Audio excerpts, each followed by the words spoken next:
আসসালামু আলাইকুম শিক্ষার্থীরা, যে যেখানে আছো আশা করি ভালো আছো, সুস্থ আছো। আমরা গত ক্লাসে অধ্যায় 10-এর বোর্ড কোশ্চেনের সমাধান করেছিলাম। আজকে আমরা রাজশাহী বোর্ডের 2019 সালের সৃজনশীল 1 এবং 2 নং কোশ্চেন সমাধান করব। আমার সুপ্রিয় শিক্ষার্থী বন্ধুরা, আসো আমরা প্রশ্নটি একটু এক নজরে দেখে নেই।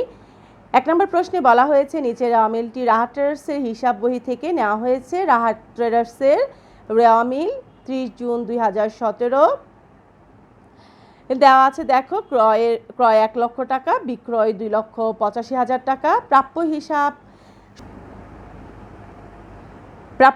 70,000 টাকা, প্রদেয় হিসাব 90,000 টাকা, উত্তোলন 80,000 টাকা, মূলধন 1,50,000 টাকা, ফেরত এটা দেওয়া আছে। দেখো, ডেবিট দিকে সেটি হচ্ছে বিক্রয় ফেরত 10,000 টাকা এবং ক্রেডিট দিকে ক্রয় ফেরত 7,500 টাকা। বহি পরিবহন অর্থাৎ বিক্রয় পরিবহন 16,500 টাকা, উত্তোলনের সুদ 5,000 টাকা, ভাড়া 12,000 টাকা, ব্যাংক চার্জ 3,000 টাকা, কুঋণ সঞ্চিতি 4,500 টাকা, নগদ বাট্টা দেওয়া আছে অর্থাৎ 8,500 হচ্ছে প্রদত্ত বাট্টা এবং 10,000 হচ্ছে প্রাপ্ত বাট্টা। প্রারম্ভিক মজুত পণ্য 52,000 টাকা, স্থায়ী সম্পদ 2 লাখ টাকা। তাহলে ডেবিট দিকে মোট যোগফল হচ্ছে 5,52,000 টাকা, ক্রেডিট দিকে যোগফল হচ্ছে 5,52,000 টাকা। এখন আসো আমরা সমন্বয়গুলো একটু দেখে নেই। সমন্বয় আছে, সমাপনী মজুত পণ্যের ক্রয় মূল্য 20,000 টাকা, যার বাজার মূল্য 22,000 টাকা। প্রাপ্য হিসাবে 10% কুঋণ সঞ্চিতি হিসাবভুক্ত করো। 3 নাম্বার পয়েন্ট আছে, স্থায়ী সম্পদের 5% অবচয় ধরতে হবে। আমাদের উদ্দীপকের আলোকে কোশ্চেন, দুঃখিত, 4 নম্বর আছে, দাঁড়ে বিক্রয় 15,000 টাকা, যা হিসাবভুক্ত হয়নি। আমাদের সৃজনশীল উদ্দীপকের আলোকে কোশ্চেন কি? ক প্রশ্ন হচ্ছে, নিট প্রাপ্য হিসাবের পরিমাণ নির্ণয় করো। খ প্রশ্নে উপযুক্ত তথ্যের ভিত্তিতে 30 জুন 2017 তারিখে সমাপ্ত বছরে মোট মুনাফা অথবা ক্ষতির পরিমাণ নির্ণয় করো। ঘ প্রশ্নে বলা হচ্ছে, মোট মুনাফা 1,72,000 টাকা ধরে রাহাত ট্রেডার্সে নিট মুনাফা অথবা ক্ষতির পরিমাণ নির্ণয় করো। সুপ্রিয় শিক্ষার্থী বন্ধুরা, আসো আমরা পরের প্রশ্নটি এক নজরে দেখে নেই। 2 নম্বর প্রশ্নে বলা হচ্ছে, 31 ডিসেম্বর 2016 তারিখে আলিফ ট্রেডার্সের হিসাবের বই থেকে সংগ্রহিত তথ্যাবলী নিম্নরূপ। এখানে কিছু তথ্য দেওয়া আছে। দেখো, প্রদেয় বিল 11,000 টাকা, নিট মুনাফা 27,500, নিট বিক্রয় 44,000 টাকা, বকেয়া খরচাবলী 10,000 টাকা, সমাপনী মজুত পণ্য 32,000 টাকা, অগ্রিম ভাড়া 15,500 টাকা, বিনিয়োগ 64,300 টাকা, মূলধন 55,000 টাকা, অতিরিক্ত মূলধন 22,000 টাকা, প্রাপ্য বিল 11,000 টাকা, সুনাম 14,700 টাকা, ব্যাংক জমা 32,000 টাকা। উদ্দীপকের আলোকে কোশ্চেন হচ্ছে, নিট মুনাফার হার নির্ণয় করো। খ প্রশ্নে বলা হচ্ছে, আলিফ ট্রেডার্সের আর্থিক অবস্থার বিবরণী প্রস্তুত করো। গ প্রশ্নে উপযুক্ত তথ্যের ভিত্তিতে আলিফ ট্রেডার্সের দায় পরিশোধ ক্ষমতা যাচাই করো। তাহলে শিক্ষার্থীরা, আমরা অঙ্কগুলো বোর্ডের সমাধান করি। চলো, তোমরা তোমাদের প্রয়োজনীয় খাতা, কলম, ক্যালকুলেটর নিয়ে বসে যাও। আসো আমরা অঙ্কটি সমাধান করি।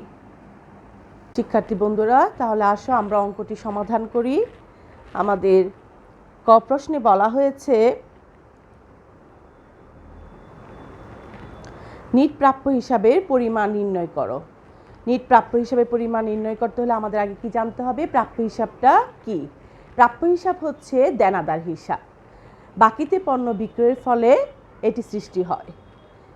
তাহলে আসো আমরা প্রশ্নটি লক্ষ্য করি।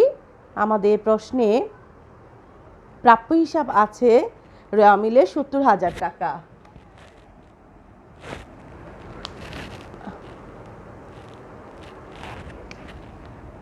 এক নাম্বার, ক নিট প্রাপ্য হিসাবের পরিমাণ নির্ণয় করো। পরিমাণ নির্ণয়, বিবরণ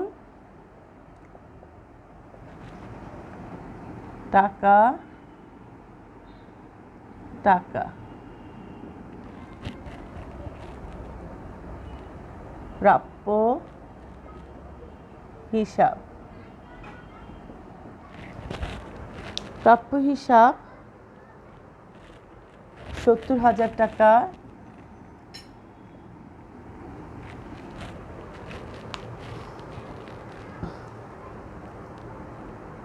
তারপর সমন্বয়ে দেওয়া আছে প্রাপ্য হিসাবে 10% ঋণ সঞ্চিতি হিসাবভুক্ত করো। 4 নাম্বার পয়েন্টে আছে সমন্বয়ে ধারে বিক্রয় 15,000 টাকা যা হিসাবভুক্ত হয়নি। আমার শিক্ষার্থী বন্ধুরা, আমি প্রথমেই বলেছি বাকিতে বিক্রয়ের ফলে প্রাপ্য হিসাব সৃষ্টি হয়। তাহলে ধারে বিক্রয় যেটি হিসাবভুক্ত হয়নি সেটি আমাদের কি করতে হবে? হিসাবভুক্ত করতে হবে। তাহলে ধারে বিক্রয়ের ফলে আমার প্রাপ্য হিসাবের পরিমাণ কি হয়ে যাবে? বেড়ে যাবে। যেহেতু হিসাবভুক্ত হয়নি তাহলে আমাদের কি লিখতে হবে?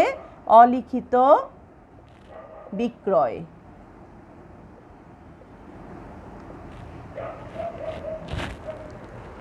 হচ্ছে 15,000 টাকা।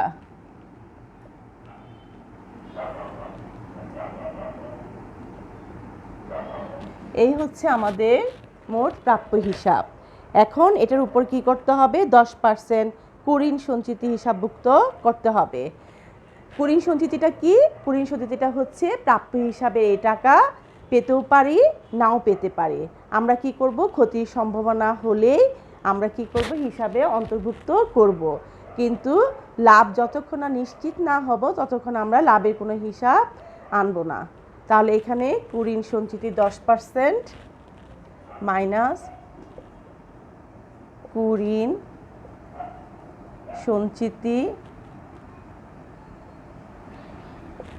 শিক্ষার্থী বন্ধুরা, এই কুঋণ সঞ্চিতি নতুন কুঋণ সঞ্চিতি এটা আমাদের 85,000 টাকা ইন্টু 10% 8,500 টাকা। কি হবে? আমার প্রাপ্য হিসাবের পরিমাণ কমে যাবে। 85,000 টাকা থেকে 8,500 মাইনাস করলে কত পাবো আমরা? 76,500। আমরা দুই টান দিয়ে কী করবো? হিসাবটাকে বন্ধ করে দিব। এটি হচ্ছে আমার নিট প্রাপ্য হিসাবের পরিমাণ।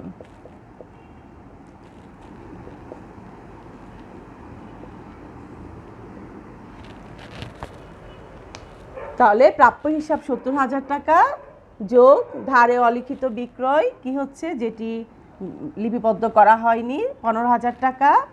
এই হচ্ছে 85,000 টাকা আমার প্রাপ্য হিসাব। এটার উপর কি করতে হবে? 10% কুঋণ সঞ্চিতি ধার্য করতে হবে। 85,000 টাকার 10% হচ্ছে 8,500 টাকা। মাইনাস করে তাহলে কত পেলাম? 76,500 টাকা। তাহলে উত্তর নিট প্রাপ্য হিসাবের পরিমাণ 76,500 টাকা।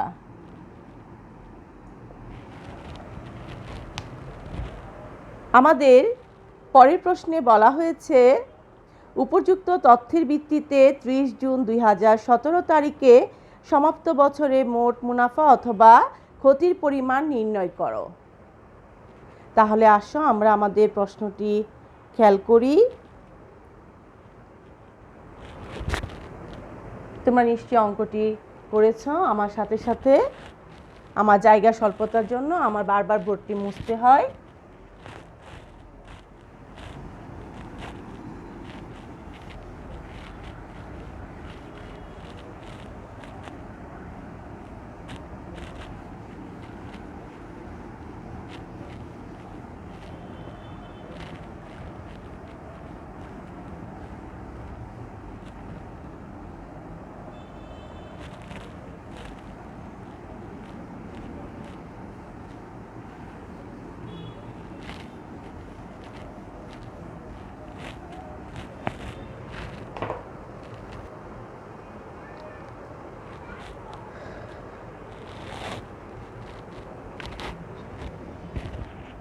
খ রাহাত ট্রেডার্সের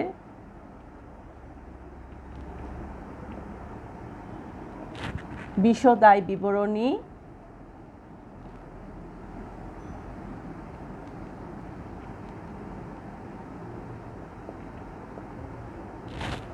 আমাদের তারিখ দেওয়া আছে 30 জুন 2017 তারিখে। তাহলে 2017 তারিখে 30 জুন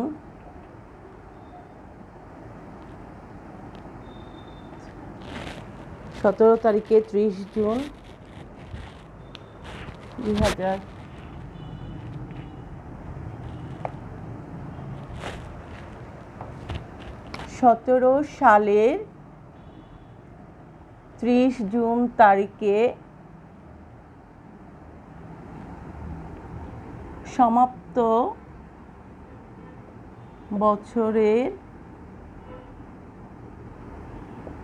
জন্য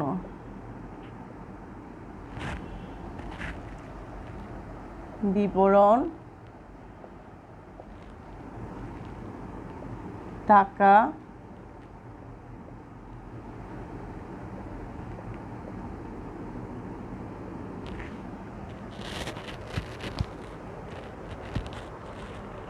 মোট মুনাফা নির্ণয় করতে হলে আমাদের কি করতে হবে? আমরা একটু যদি রিভিউ করি তাহলে নিট বিক্রয় থেকে বিক্রিত পণ্যের ব্যয় মাইনাস করলে আমরা কি পেয়ে যাব? মোট মুনাফা পেয়ে যাব। আমাদের প্রশ্নে বিক্রয় আছে 2,85,000 টাকা। বিক্রয় 2,85,000 টাকা যোগ আমাদের প্রাপ্য হিসাবের পরিমাণ নির্ণয় করতে গিয়ে আমরা পেয়েছি ধারে বিক্রয় হয়েছিল যেটা হিসাবভুক্ত হয়নি, তাহলে আমাদের সেটা কি করতে হবে? হিসাবভুক্ত করতে হবে। যোগ অলিখিত বিক্রয়, লিখিত বিক্রয়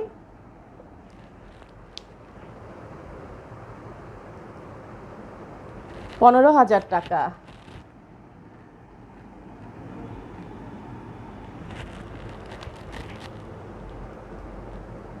আমাদের রেওয়া মিলে ফেরতও আছে। প্রশ্নে ফেরত দেওয়া আছে 10,000 টাকা ডেবিট দিকে, 7,500 টাকা ক্রেডিট দিকে। তার মানে ডেবিট দিকে হচ্ছে আমাদের বিক্রয় ফেরত আর ক্রেডিট দিকে হচ্ছে কি আমাদের ক্রয় ফেরত।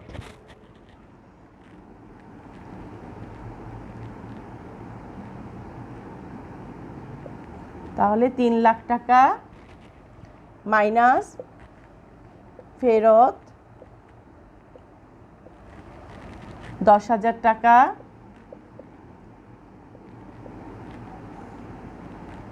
2,90,000 টাকা। এটা আমরা কি পেলাম? নিট বিক্রয়। নিট বিক্রয়।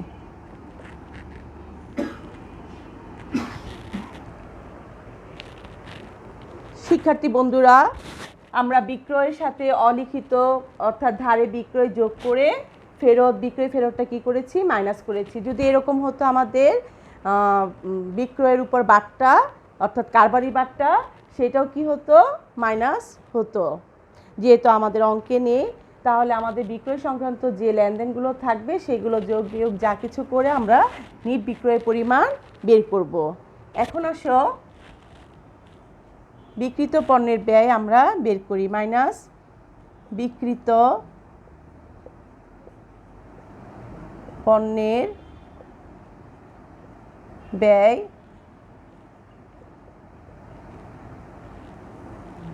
আমরা বিক্রিত পণ্যের ব্যয় কিভাবে নির্ণয় করি?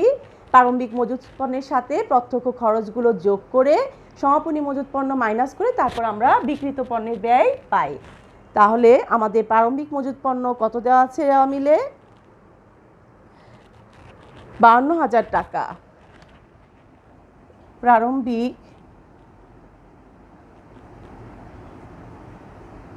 মজুত পণ্য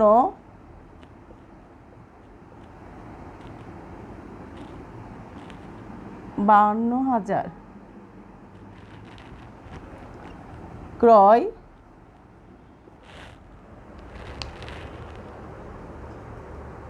ক্রয় হচ্ছে আমাদের 1,00,000 টাকা।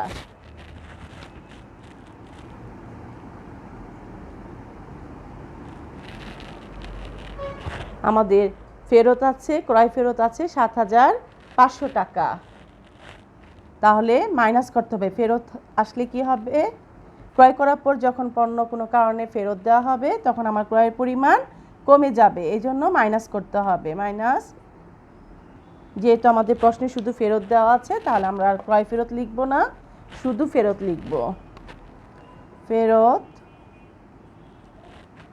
7,500 টাকা। 1,00,000 টাকা থেকে 7,500 মাইনাস করলে হবে 92,500 টাকা।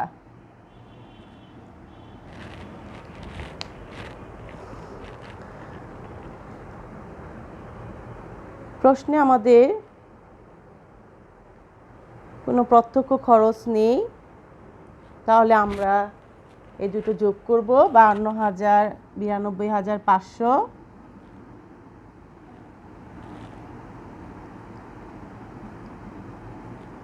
1,44,500 মাইনাস সমাপনী মজুত পণ্য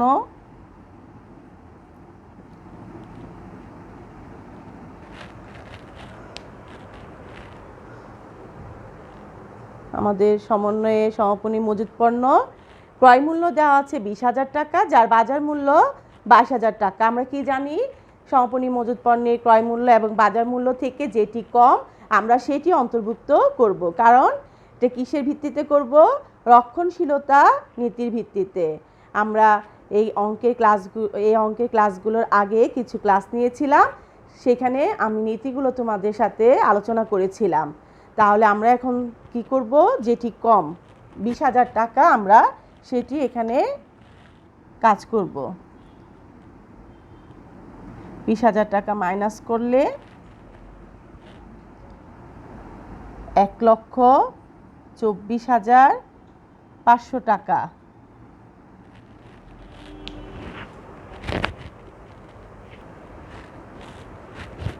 তাহলে নিট বিক্রয় থেকে মাইনাস বিক্রিত পণ্যের ব্যয়, আমরা প্রারম্ভিক মজুত পণ্য এবং নিট ক্রয়, এটা 92,500 হচ্ছে আমাদের নিট ক্রয়।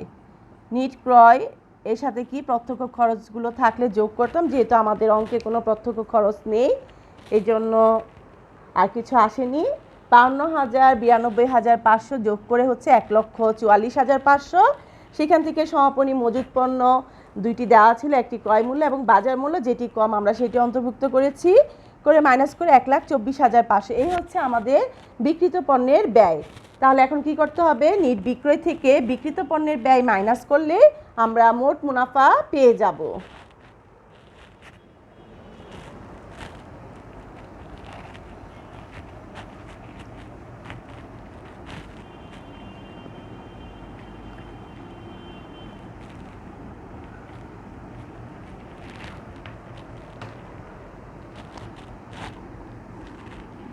তাহলে মোট মুনাফা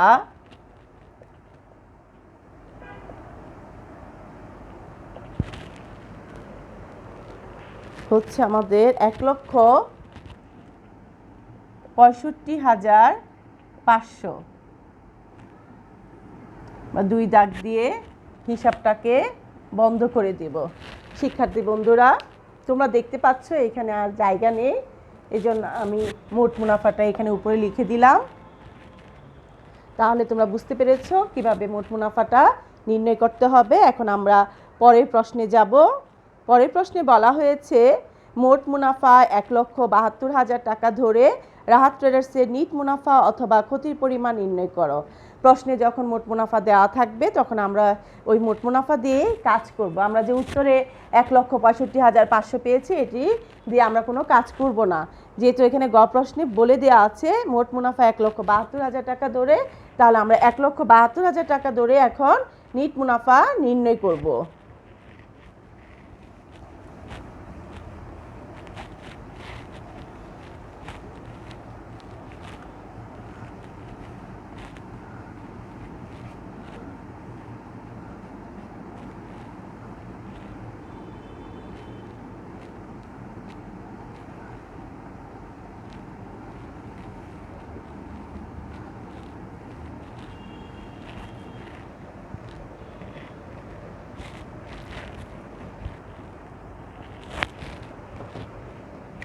গ প্রশ্ন,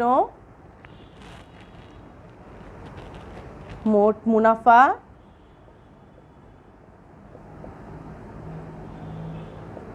প্রশ্নে প্রদত্ত। তাহলে আমাদের প্রশ্নে 1,72,000 টাকা দেওয়া আছে, 1,72,000 টাকা। আমরা নিট মুনাফা কিভাবে নির্ণয় করব? মোট মুনাফা থেকে পরিচালন ব্যয়গুলো বিয়োগ করে আমরা পাবো কি? পরিচালন মুনাফা। যদি মোট মুনাফা থেকে পরিচালন ব্যয় কম হয় তাহলে আমরা পাবো পরিচালন মুনাফা, আর যদি পরিচালন ব্যয় বেশি হয় মোট মুনাফা থেকে তাহলে হবে পরিচালন ক্ষতি। তারপর আমরা অন্যান্য আয়গুলো যোগ করে অন্যান্য ব্যয়গুলো কি করব? বিয়োগ করব। এভাবে আমরা নেট মুনাফাটি নির্ণয় করব। তাহলে প্রশ্নটি লক্ষ্য করি আমরা সবাই। আমাদের প্রশ্নে কি আছে? প্রশ্নে আছে ভাড়া দেওয়া আছে 12,000 টাকা মাইনাস পরিচালন ব্যয়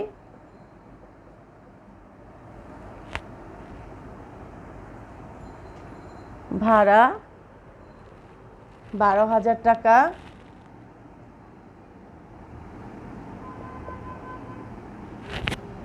তারপর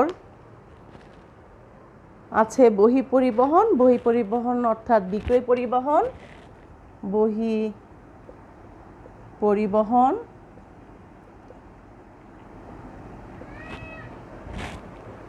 16,500 টাকা।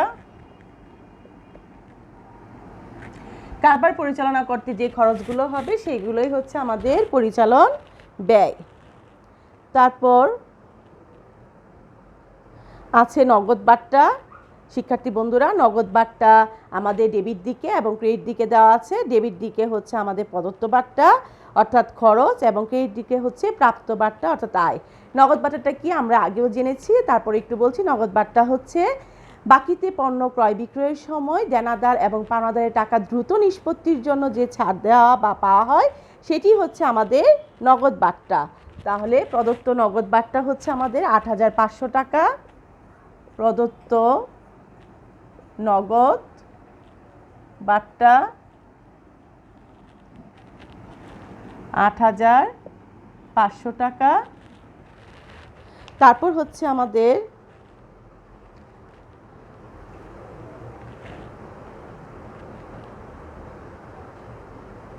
কুরিন সঞ্চিতি।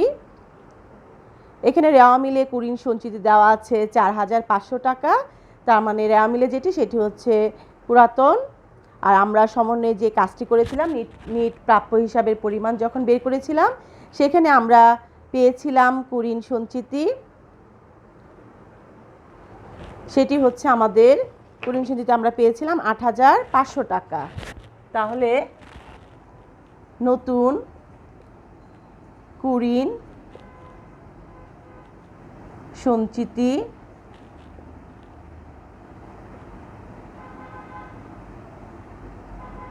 সঞ্চিতি 8,500 মাইনাস পুরাতন কুরিন সঞ্চিতি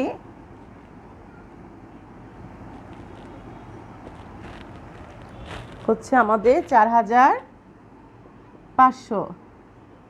এটা মাইনাস করার পর 4,000 টাকা, অর্থাৎ আমাদের এই বছরে দেনাদার বাবদ দেনাদারের যে কুরিন সঞ্চিতি আমরা ধার্য করি এই বছরে 4,000 টাকা আমরা ক্ষতি দেখাচ্ছি। কারণ আমাদের আসলে ক্ষতি ধরা হয়েছিল 8,500 টাকা, কিন্তু গত বছরে যেহেতু রিজার্ভ করে রাখা হয়েছিল 4,500, তাহলে এই বছরে হচ্ছে 4,000 টাকা। তারপর হচ্ছে আমাদের ব্যাংক চার্জ। ব্যাংক চার্জ হচ্ছে আমাদের 3,000 টাকা। ব্যাংক চার্জ 3,000 টাকা। শিক্ষার্থী বন্ধুরা, আমাদের সমন্বয়ে দেওয়া আছে স্থায়ী সম্পদের 5% অবচয় ধরতে হবে। তাহলে আমাদের রেওয়া মিলে স্থায়ী সম্পদ দেওয়া আছে 2 লক্ষ টাকা। আমাদের আর কোনো স্থায়ী সম্পদ নেই, টোটাল স্থায়ী সম্পদটা দেওয়া আছে। তাহলে আমরা অবচয় লিখে কোলন দিয়ে তারপরে এখানে কি লিখব, স্থায়ী সম্পদ।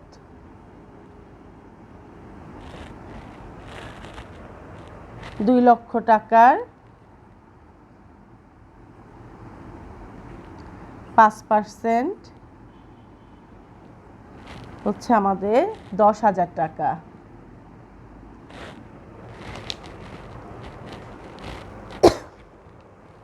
তাহলে 12,000 যোগ 16,500 যোগ 8,500 4,000 3,000 10,000 54,000। আমাদের অঙ্কে এইগুলোই ছিল পরিচালন ব্যয়। তাহলে আমরা কত পেলাম, 54,000। 54,000 এটা মাইনাস করলে কি পাবো আমরা, পরিচালন মুনাফা। কারণ পরিচালন ব্যয় 54,000 টাকা কম এবং মোট মুনাফা কি বেশি, এই জন্য মুনাফা হবে পরিচালন মুনাফা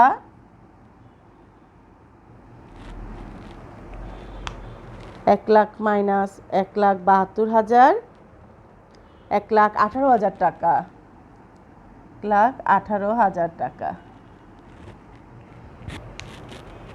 শিক্ষার্থী বন্ধুরা, আমার ব্ল্যাকবোর্ডটা তুলনামূলক ছোট দেখে আমার একটু পরপর মুছতে হচ্ছে। পুরো অঙ্কটা আমি বোর্ডে উপস্থাপন করতে পারছি না একবারে। তাহলে আমরা এখন পরিচালন মুনাফা থেকে অন্যান্য আয় ব্যয় দেখব। যদি অন্যান্য আয় থাকে তাহলে আমরা যোগ করব এবং ব্যয়গুলো মাইনাস করে নিট মুনাফা পাবো। এক নজরে আমি আবার অঙ্কটা বলছি। মোট মুনাফা প্রশ্নে দেওয়া আছে 1,72,000 টাকা মাইনাস পরিচালন ব্যয়। আমি বলেছি কারবার পরিচালনা করতে যে ব্যয়গুলো হবে সেগুলো এখানে আসবে। তাহলে ভাড়া 12,000 টাকা, বহি পরিবহন অর্থাৎ বিক্রয় পরিবহন 16,500 টাকা, প্রদত্ত নগদ বার্তা 8,500, নতুন ঋণ সঞ্চিতি আমরা পেয়েছি 8,500 মাইনাস পুরাতন ঋণ সঞ্চিতি 4,500 মাইনাস করলে কত হবে, 4,000 টাকা। ব্যাংক চার্জ 3,000 টাকা। অবচয় স্থায়ী সম্পদের উপর 5% ধরতে বলা হয়েছে। 2,00,000 টাকার 5% হচ্ছে 10,000 টাকা।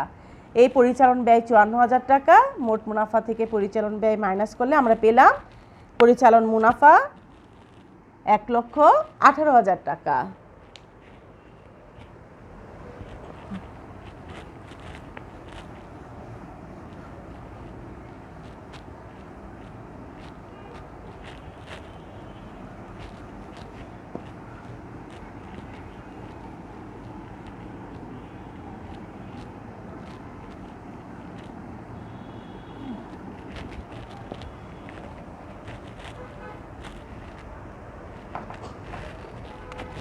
পরিচালন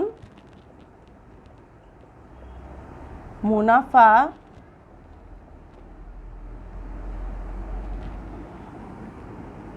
1,18,000 টাকা মাইনাস প্লাস অন্যান্য আয়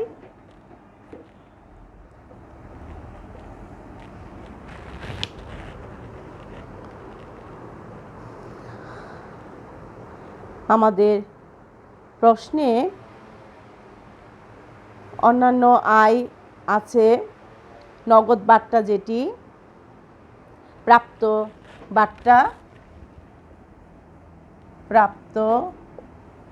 বার্তা হচ্ছে 10,000 টাকা।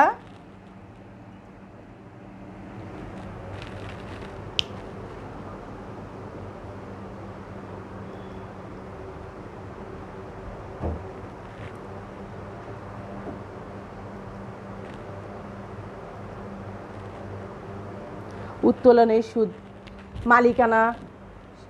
মালিক যখন কারবার থেকে কিছু উত্তোলন করে তখন মালিকানা সত্ত্বের পরিমাণ কমে যায়। আবার যখন কিছু উত্তোলনের সুদ যখন হয় তখন এটি কারবারের আয় হিসেবে বিবেচনা হয়। তাহলে উত্তোলনের সুদ হচ্ছে অন্যান্য আয়ের অন্তর্ভুক্ত। উত্তোলনের সুদ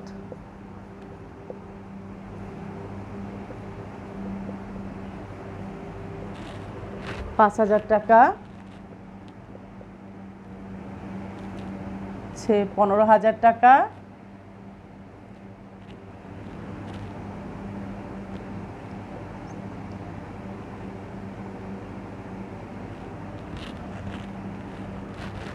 $1,33,000 টাকা। এই হচ্ছে আমাদের নিট মুনাফা। আমাদের এই প্রশ্নে অন্যান্য ব্যয় কিছু নেই। নিট মুনাফা আমরা 2 দাগ দিয়ে কি করব, হিসাবটাকে বন্ধ করে দিব।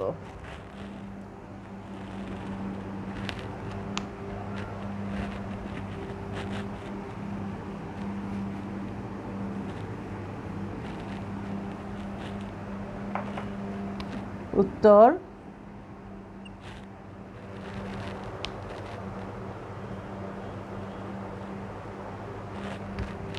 রাহাত ট্রেডার্সের নিট মুনাফার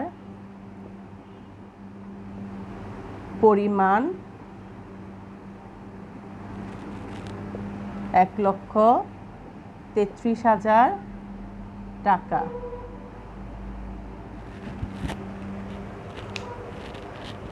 আমার শিক্ষার্থী বন্ধুরা, আমরা যখন অঙ্কটি সমাধান করব তখন আমাদের ছক, উপরে যা লেখার প্রয়োজন এবং উত্তর, এগুলো সব ঠিকভাবে লিখব, কিছু বাদ দিব না, তাহলে আমরা ভালো ফলাফল আশা করতে পারবো।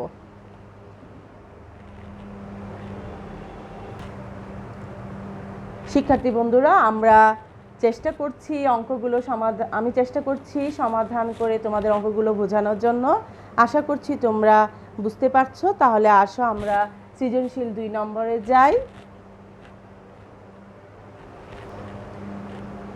শিক্ষার্থী বন্ধুরা, আমরা 2 নম্বর প্রশ্নটি এখন সমাধান করব।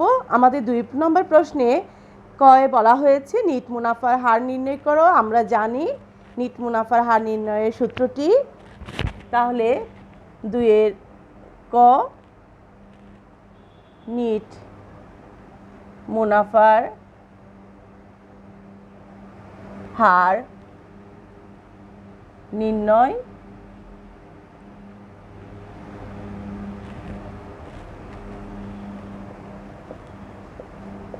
নিট মুনাফা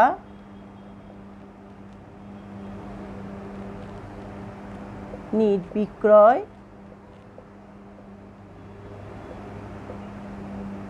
ইন্টু 100। আমাদের প্রশ্নে দেওয়া আছে নিট মুনাফা 27,500, নিট বিক্রয় হচ্ছে 44,000। 27,500 44,000 ইন্টু 100।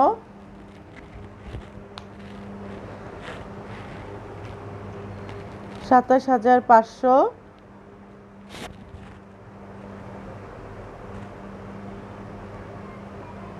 62.5%। আমরা নিট মুনাফা হারের প্রতি বছর তুলনা করলে যে বছরে নিট মুনাফা হারটা বেশি হবে সেই বছরই মুনাফা অর্জনের ক্ষমতা সেই ব্যবসায়ের ভালো। যেটা এখানে তুলনা করা যাচ্ছে না, 62.5% নিট মুনাফার হার আমরা পেয়েছি। তাহলে উত্তর নিট মুনাফার হার 62.5%।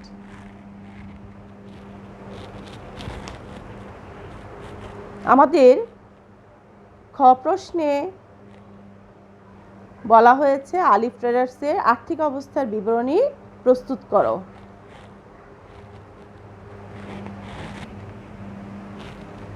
তাহলে নিট মুনাফা হার নির্ণয় কি? নিট মুনাফা ডিভাইড বাই নিট বিক্রয় ইন্টু 100। আমাদের প্রশ্নেই দেওয়া ছিল নিট মুনাফা 27,500, নিট বিক্রয় দেওয়া ছিল 44,000 ইন্টু 100। তাহলে আমরা পেলাম কত? 62.5%।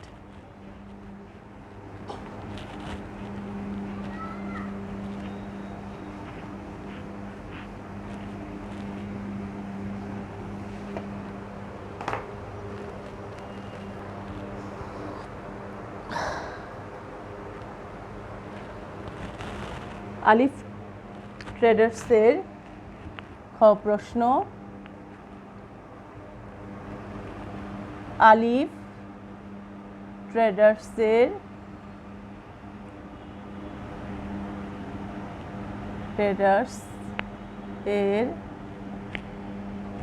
আর্থিক অবস্থার বিবরণী।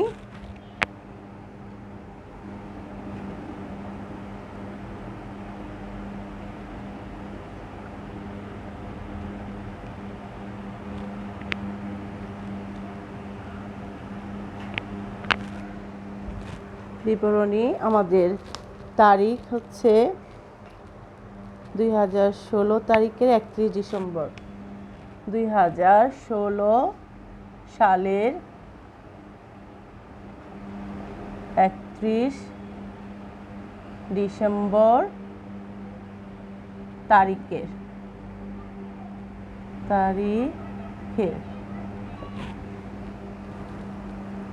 বিবরণ, টাকা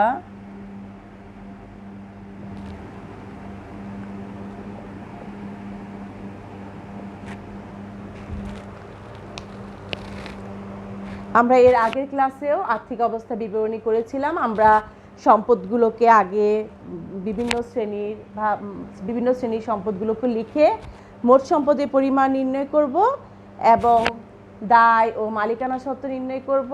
মোট সম্পদের সাথে দায় ও মালিকানা সত্ত্বের পরিমাণ সমপরিমাণ হলে আমাদের অঙ্কটি সঠিকভাবে আমরা অঙ্কটি সমাধান করতে পেরেছি এটা বুঝতে পারবো।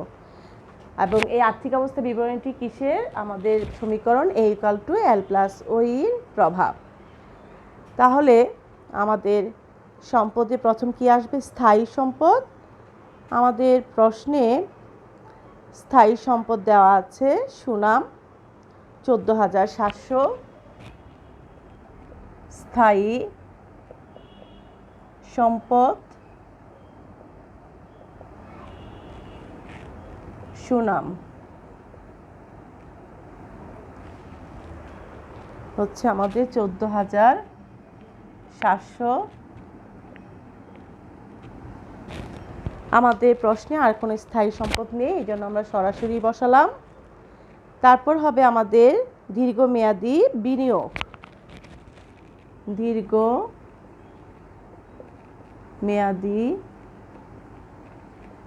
বিনিয়োগ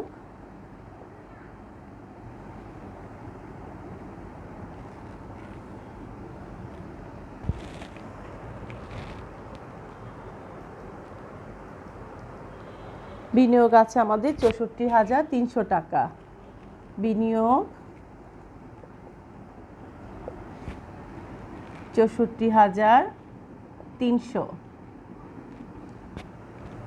তারপর হচ্ছে আমাদের চলতি সম্পদ। চলতি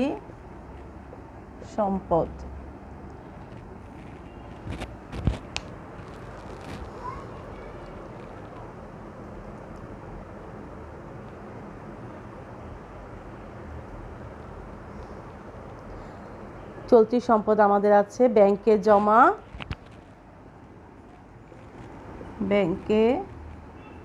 জমা 32,000 টাকা। তারপর হচ্ছে প্রাপ্য বিল 11,000 টাকা। প্রাপ্য বিল 11,000 টাকা।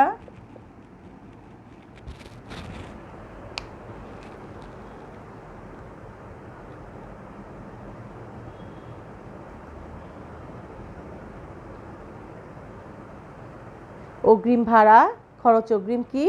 সম্পদ। অগ্রিম ভাড়া আছে আমাদের প্রশ্নে 15,500 টাকা। তারপর হচ্ছে সমাপনী মজুত পণ্য 32,000 টাকা। সমাপনী মজুত পণ্য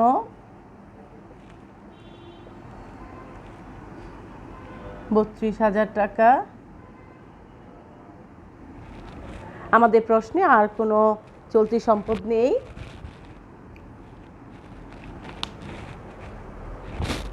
তাহলে ৩২,০০০ যোগ ১১,০০০, ১৫,৫০০, ৩২,০০০, ৯০,৫০০ টাকা।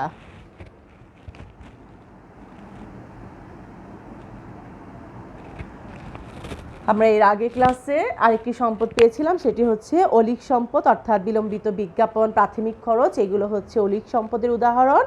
আমাদের এই প্রশ্নে নেই। এই প্রশ্নে এই তিনটি সম্পদই আছে: স্থায়ী সম্পদ, দীর্ঘমেয়াদী বিনিয়োগ আর চলতি সম্পদ। শিক্ষার্থী বন্ধুরা, তোমরা আরেকটু খেয়াল করো। স্থায়ী সম্পদ সুনাম দেওয়া আছে ১৪,৭০০, দীর্ঘমেয়াদী বিনিয়োগ দেওয়া আছে ৬৪,৩০০, চলতি সম্পদ আমাদের আছে ব্যাংকে জমা ৩২,০০০, প্রাপ্য বিল ১১,০০০, অগ্রিম ভাড়া ১৫,৫০০, সমাপনী মজুত পণ্য ৩২,০০০। চলতি সম্পদের পরিমাণ আমরা পেলাম ৯০,৫০০ টাকা। তাহলে আমরা সব সম্পদ যোগ করব। যোগ করে আমরা কি পাবো? মোট সম্পদ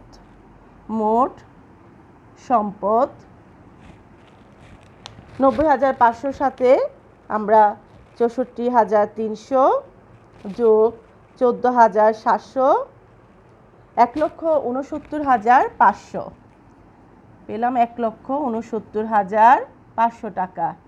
এই আমরা ২ দাগ দিয়ে কী করবো? হিসাবটাকে বন্ধ করে দিব। মোট সম্পদের পরিমাণ হচ্ছে আমাদের ১,৬৯,৫০০ টাকা। এখন আমরা কি বের করব? মালিকানা সত্ত্ব পরিমাণ এবং মালিকানা সত্ত্বের পরিমাণ অর্থাৎ হচ্ছে সমাপনী মূলধন। আমরা এটি আলাদা গণনা কার্য করে করতে পারি, আমরা আবার একসাথে অঙ্কের ভিতরেই করতে পারি। তোমরা যেভাবে তোমাদের সুবিধা হয় সেভাবেই করবে। আমি এখন অঙ্কটা গণনা কার্য ছাড়াই এখানে সরাসরি করছি। আমরা ১,৬৯,৫০০ যেটি পেয়েছি এটি রেখে বাকিটা আমরা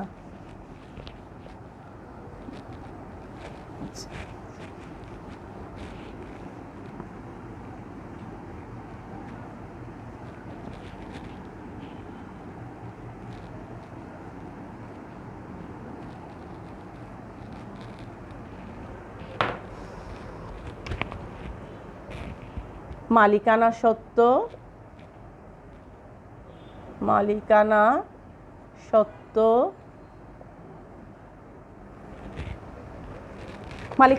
পরিমাণ আমরা কিভাবে নির্ণয় করব? আমরা মালিকের যে অধিকারটা ব্যবসার উপর সেটি নির্ণয় করব। মালিকানা সত্ত্বের পরিমাণ অর্থাৎ মূলধন যখন নিয়ে আসবে মালিক, আবার যদি অতিরিক্ত মূলধন নিয়ে আসে, মূলধনের সাথে অতিরিক্ত মূলধনগুলো যোগ হবে। উত্তোলন করলে মালিকানা সত্ত্বের পরিমাণ কমে যাবে, তখন মাইনাস হবে।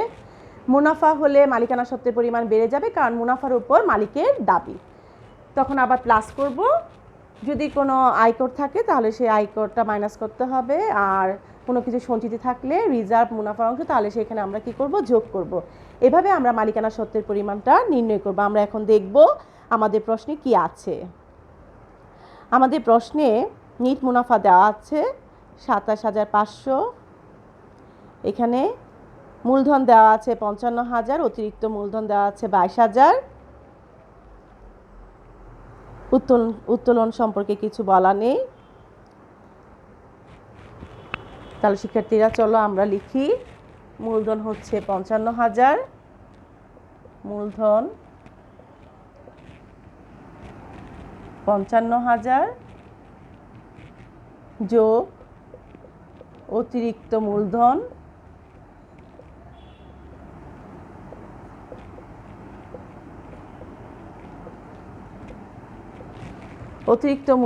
হচ্ছে ২২,০০০, এই হচ্ছে ৭৭,০০০ যোগ নিট মুনাফা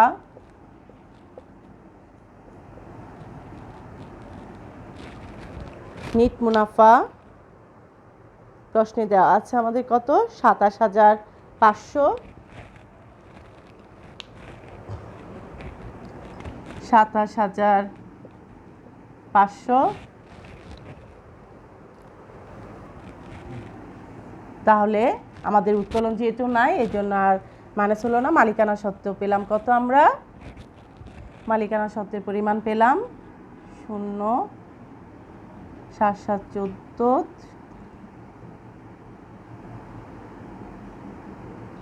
1,04,500।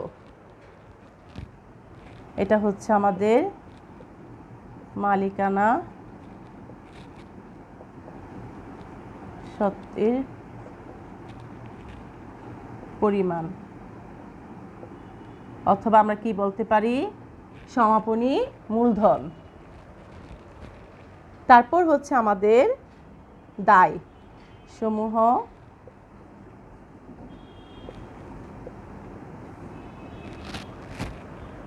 আমাদের দীর্ঘমেয়াদী এবং চলতি দায়গুলো এখানে আসবে। আমাদের প্রশ্নে আমরা দেখব কি কি তথ্য দেওয়া আছে। এখানে প্রদেয় বিল, চলতি দায়, বকেয়া খরচাবলী, চলতি দায়,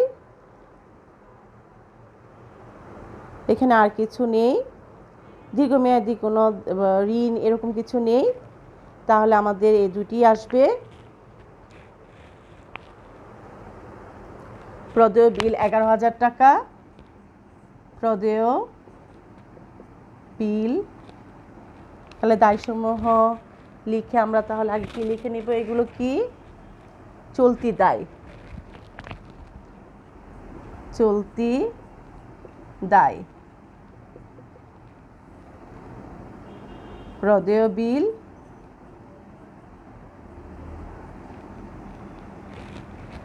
প্রদেয় বিল 11,000 টাকা,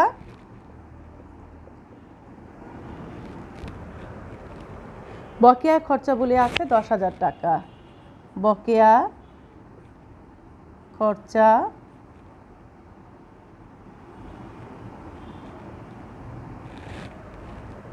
বলি 10,000 টাকা।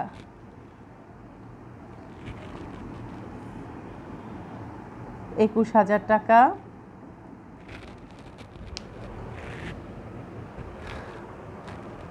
$1,04,500 যোগ 21,000 হচ্ছে 1,25,500, কিন্তু আমার মোট সম্পদ দেওয়া আছে 1,69,500। তাহলে ঘাটতি কত আছে, মাইনাস 1,69,500, 44,000 টাকা। আমাদের মোট সম্পদের সাথে দায় ও মালিকানা সত্ত্বের পরিমাণ মিলাতে হবে। তখন আমরা যদি এরকম অমিল থাকে, এরকম পার্থক্য কিংবা ঘাটতি হয়, তাহলে আমরা অনিশ্চিত হিসাব নামে যে পরিমাণ টাকা ঘাটতি হবে সেটি লিখব। তাহলে অনিশ্চিত হিসাব, অনিশ্চিত হিসাব 44,000 টাকা,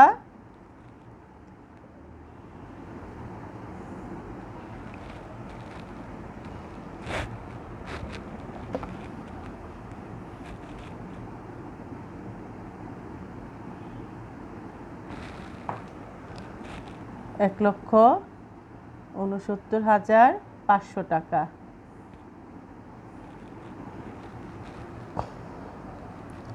মালিকানা সত্ত্ব, মালিকানা সত্ত্ব ও দায় মোট, তাহলে মালিকানা সত্ত্ব কি, মূলধন যোগ অতিরিক্ত মূলধন 55,000, 22,000 যোগ করে পেলাম 77,000 টাকা। নিট মুনাফা প্রশ্নে ছিল 27,500 টাকা। মালিকানা সত্ত্বের পরিমাণ তাহলে কত হলো, 1,04,500। আমাদের দীর্ঘমেয়াদী কোনো দায় ছিল না। আমাদের চলতি দায় হচ্ছে প্রদেয় বিল এবং বকেয়া খরচ হচ্ছে 10,000, 11,000 যোগ করে পেলাম 21,000। আমাদের মোট সম্পদের পরিমাণ ছিল 1,69,500। তাহলে আমরা যে ঘাটতিটা হয়েছে 44,000 টাকা, সেটা অনিশ্চিত হিসাব নামে এসেছে। এসে আমরা মালিকানা সত্ত্ব ও দায় মিলালাম 1,69,500। সুপ্রিয় শিক্ষার্থী বন্ধুরা, আসো আমরা গ প্রশ্নটি লক্ষ্য করি। উপযুক্ত তথ্যের ভিত্তিতে আলিফ ট্রেডার্সের দায় পরিশোধ ক্ষমতা যাচাই করো। আমরা আমাদের পাঠ্য বইয়ে দায় পরিশোধ ক্ষমতা যাচাইটি জেনেছি, চলতি দায় পরিশোধ ক্ষমতা, সেটি আমরা দুইটি অনুপাতের মাধ্যমে নির্ণয় করেছি। একটি হচ্ছে তারল্য অনুপাত, আরেকটি হচ্ছে কি, চলতি অনুপাত। তাহলে আসো আমরা এখন দায় পরিশোধ ক্ষমতাটি যাচাই করি।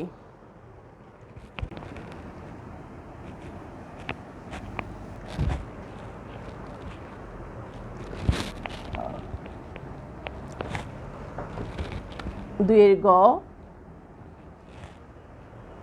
আলিফ ট্রেডার্সের ট্রেডার্সের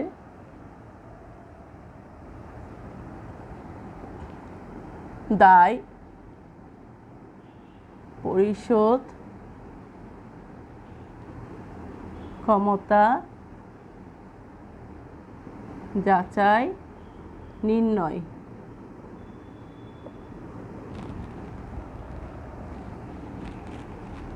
তাহলে আমরা দুটি অনুপাতের মাধ্যমে এটি নির্ণয় করব। প্রথম চলতি অনুপাত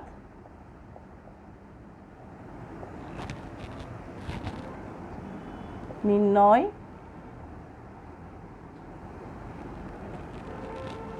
চলতি অনুপাত নির্ণয় কি হবে আমাদের? সূত্রটি চলতি সম্পদের সাথে আমরা চলতি দায়টা কি করব? ভাগ করব। চলতি সম্পত্তি চলতি দায়। শিক্ষার্থী বন্ধুরা, আমরা যে এতক্ষণ আর্থিক অবস্থা বিবরণীটি করেছি সেখান থেকে আমরা তথ্যগুলো পাবো। তাহলে চলতি সম্পত্তির পরিমাণ আমরা অঙ্কে পেয়েছি 90,500, 90,500 এবং চলতি দায় পেয়েছি 21,000। খ হতে প্রাপ্ত, এটা আমরা খ হতে পেয়েছি। তাহলে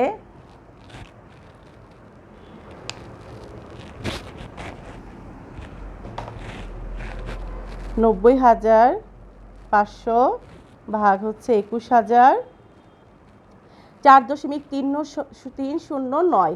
তাহলে 309 আছে, তাহলে 9 যেহেতু তাহলে 31 লিখবো আমরা। 4.31:1, অর্থাৎ 1 টাকা দায়ের বিপরীতে 4 টাকা 31 পয়সা হচ্ছে সম্পদ। তারপর আমরা তারল্য অনুপাত নির্ণয় করব। তারল্য অনুপাত নির্ণয়।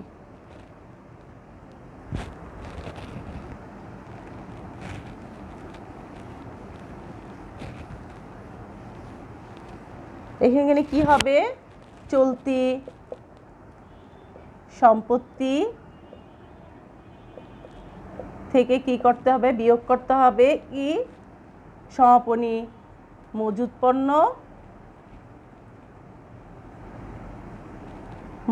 পণ্য যোগ অগ্রিম খরচ।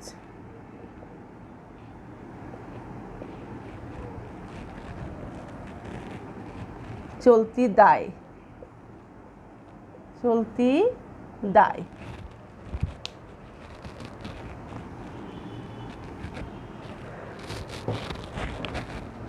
চলতি সম্পত্তি আমরা পেয়েছি 90,500,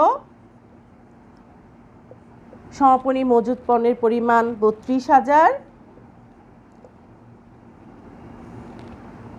যোগ অগ্রিম খরচ আমরা জানি হচ্ছে 15,500, যেটি অগ্রিম ভাড়া।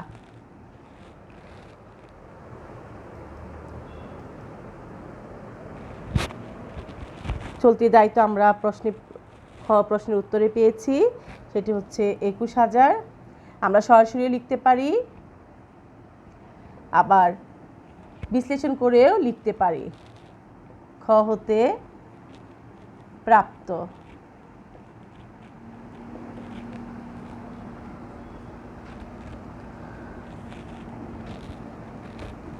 $90,500 মাইনাস 47,500, 21,000, 43,000, 21,000,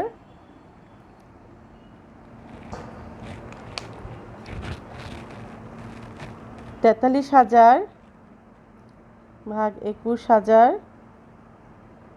2.047 এখানেও তাহলে 2.05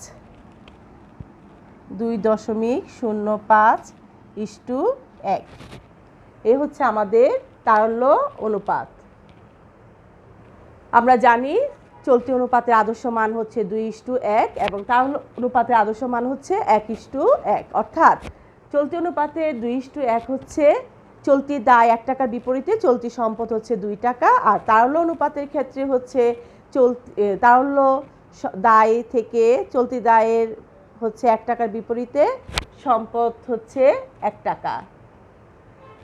তাহলে এখানে আমরা প্রতিষ্ঠানে যা দেখেছি এখানে হচ্ছে মোটামুটি সন্তোষজনক। আমরা মন্তব্য লিখব।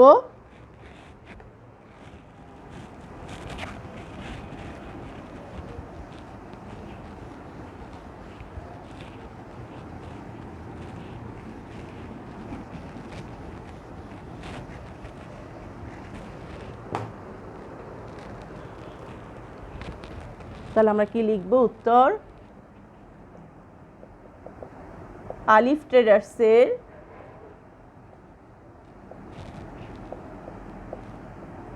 এটা হচ্ছে আমাদের আসলে মন্তব্য।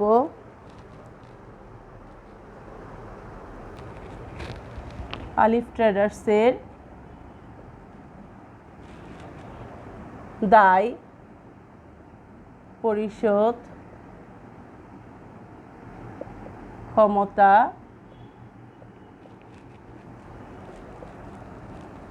মোটামুটি সন্তোষজনক।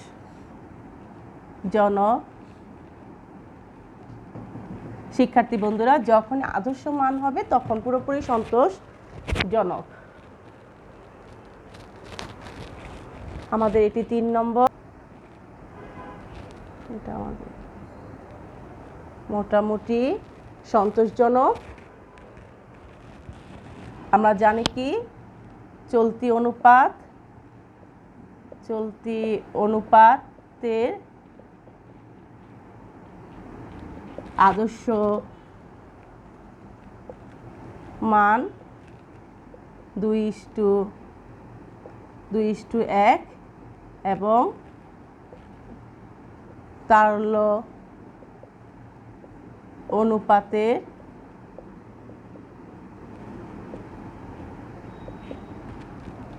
আদর্শ মান 1:1।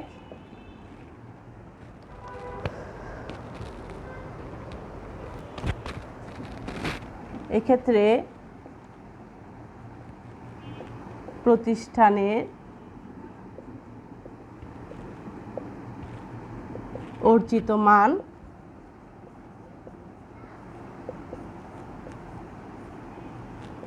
আমরা চলতি অনুপাতের পেয়েছি কত রেশু? 4.31:1